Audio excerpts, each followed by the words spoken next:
हर हर महादेव। जय माता रानी। दोस्तों, आपका बहुत बहुत स्वागत है मेरे YouTube चैनल पर।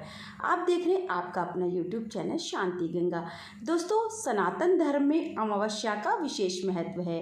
अमावस्या के दिन पवित्र नदी में स्नान करना चाहिए, साथ ही इस दिन दान भी करना चाहिए। अमावस्या के दिन भगवान शिव और माता पार्वती की उपासना की जाती है। इस दिन मित्रों, पीपल के वृक्ष की उपासना भी की जाती है और धार्मिक मान्यताओं के अनुसार पीपल के वृक्ष में देवी देवताओं का वास होता है। इसलिए इस दिन पीपल के पेड़ में जल अर्पित करने से सभी मनोकामनाएं पूरी होती हैं। ऐसा कहते हैं दोस्तों कि अमावस्या व्रत कथा का विशेष महत्व है। तो आइए सुनते हैं अमावस्या व्रत की कथा। पौराणिक कथा के अनुसार एक राज्य में एक गरीब ब्राह्मण रहता है।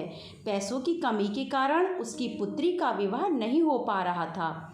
अपनी गरीबी से परेशान होकर एक दिन ब्राह्मण दंपति ने एक साधु से उपाय पूछा।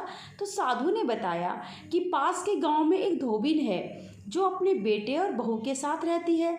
यदि आपकी बेटी उस धोबिन की सेवा करे तो धोबिन खुश होकर उसे अपनी मांग का सिंदूर दे देगी, जिससे कन्या का विवाह तय हो जाएगा।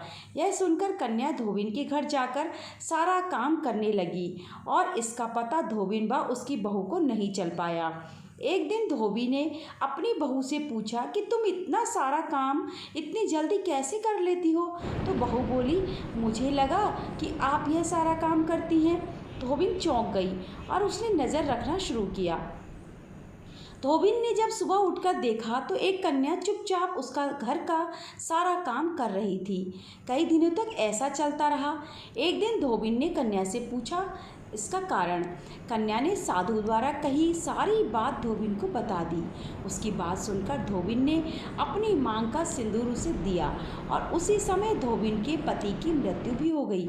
उससे दुखी होकर कन्या घर से निकल पड़ी और एक पीपल के पेड़ के पास पहुंचकर 108 ईंटों के टुकड़े लिए और उन टुकड़ों को 108 बार परिक्रमा करके एक एक बार फेंकने लगी। कन्या ने ऐसा करने से धोबिन का पति जीवित हो गया। पीपल के पेड़ की परिक्रमा के कारण कन्या को शुभ फल की प्राप्ति हुई। तो दोस्तों, ये थी अमावस्या पूजन की कथा। अमावस्या के दिन पूजा करने के लिए दोस्तों कौन सी विधि रहनी चाहिए, इसका भी हम बात कर लेते हैं। अमावस्या के दिन पूजा करने के लिए सबसे पहले ब्रह्म मुहूर्त में उठकर सभी कामों से निवृत्त होकर स्नान कर लें। इस दिन गंगा स्नान जरूर करें। यदि आप नदी में स्नान नहीं कर सकते हैं तो घर में ही नहाने के पानी में थोड़ा सा गंगा जल डालकर नहा लें।